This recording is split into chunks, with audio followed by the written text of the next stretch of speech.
Rather than do our usual topic of just kind of meandering aimlessly and trying to get the point across, we thought we'd do something a little bit different and actually do segregate discussions here of an idea.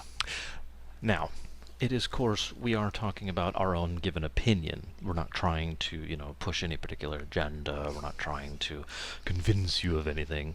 If anything, the only thing we're really trying to imply is to get you to think.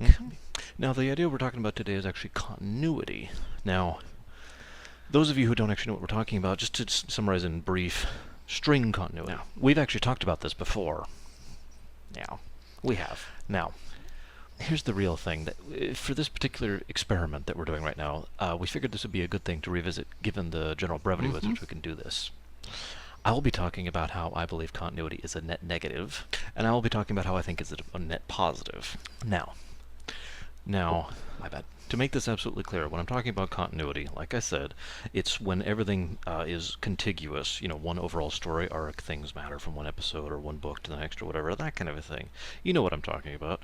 In general, if I've talked about continuity, you probably know what I'm talking about here, because it's generally the concept of canon. Make sense? Yes. Now, let me get this right off the bat here, okay? Probably the biggest point I could give to why I think continuity is a bad thing is the fact that it basically limits someone's writing capacity. In order to write for something that is actually a set continuity, you have to go back and do all the research and figure out everything, in order to do that. And this is true for the viewers too, if you think about it. Because, if you have a long contiguous arc, you can't really just jump in at any given point. You have to go back and reread all the source material in order to actually get what's going on.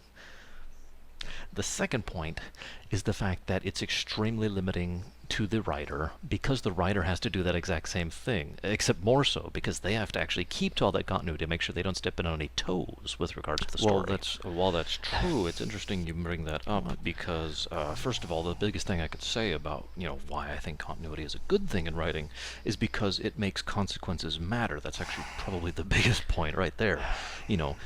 Tuvok ends up losing his sight, and the next episode it's not just magically back. The consequences actually are consequential, and they actually care. They're relevant.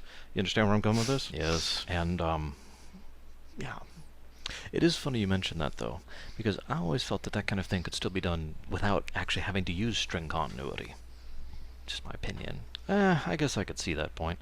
See, the real catch here is that from a writing perspective, I've always felt that if you actually have limited writing, you're actually going to be more creative in general. You understand where I'm going with this? Yeah. The idea here is that if you're given a blank pieces of paper and you're told to write on it, it's harder to be creative than if you're put in a box and said be creative. When you have limitations, most people tend to be better writers. This is just an experience thing. I'm in this myself, and so are you, for that matter. Hey.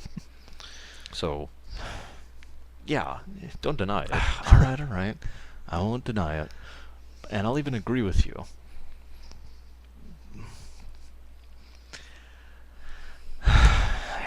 It's so. But I hope you enjoyed, and we'll see you next time.